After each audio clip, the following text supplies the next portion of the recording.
We got to get this economy moving again. We got to get people back to work. We got to stop the spending that's going on in Washington. It's completely out of control. It wasn't fiscally disciplined enough when it was under Republican control. It's completely out of control now. We got to put a stop to that and the debt that they're putting on our kids and our grandkids.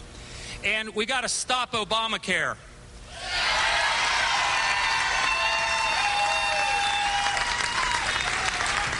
We do need to reform health care in this country. There's a lot of things that we need to do, but Obamacare clearly wasn't the answer. And how wonderful is it going to be to take that gavel out of Nancy Pelosi's hands?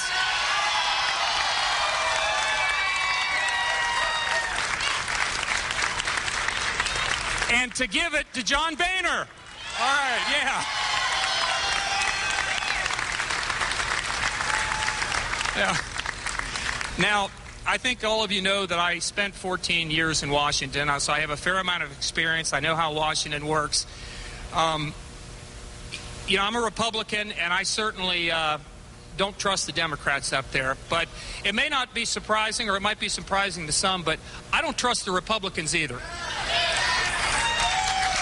And we have to get it right this time. Now, when I was elected back in '94 and the contract with America and Newt Gingrich and all that, for a while we got it right, but then it went off the tracks. And the American people tonight, at least in the House, are giving us a second chance, but they won't give us a third. So we got to get it right this time.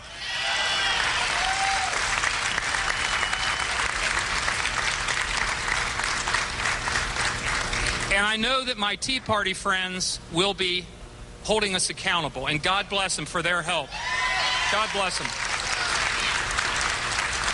And in fact, I've got a bumper sticker on my car that I've had on there for a number of months now from the Tea Party folks that says, "Remember in November."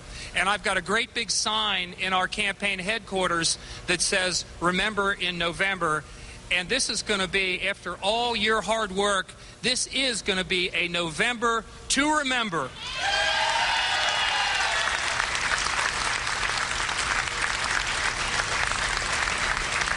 And we have to start doing some common sense things, some Cincinnati common sense things up in Washington. Like, for example, if we're going to pass some legislation, shouldn't Congress actually read the bills?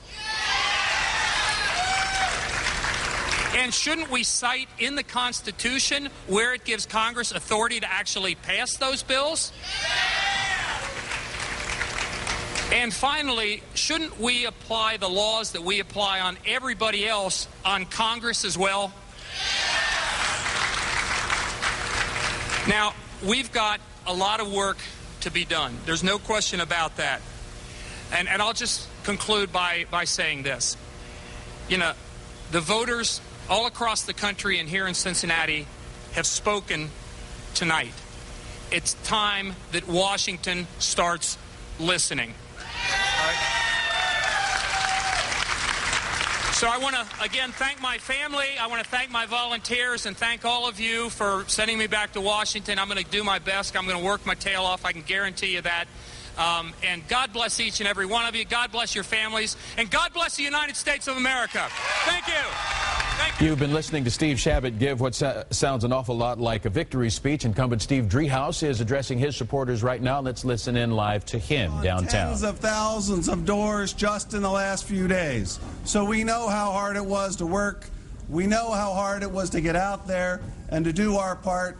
We're caught up in a change. We're caught up in a wave, just like we were brought in a wave. But we will be back.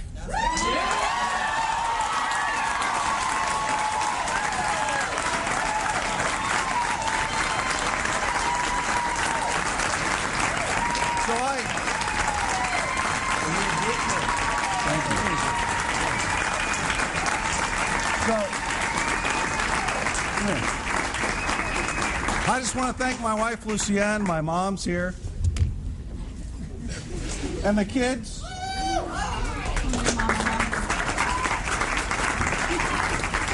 They get to see a little more of me now, so that's all right.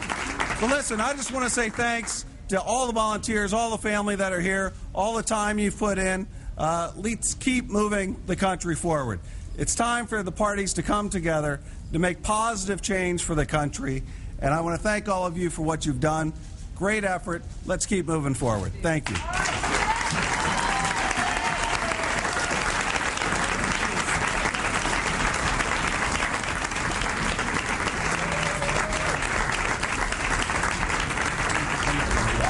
You've been listening to Democratic Congressman Steve Driehaus conceding to Republican Steve Chabot, who challenged him. Driehaus promising, "We will be back."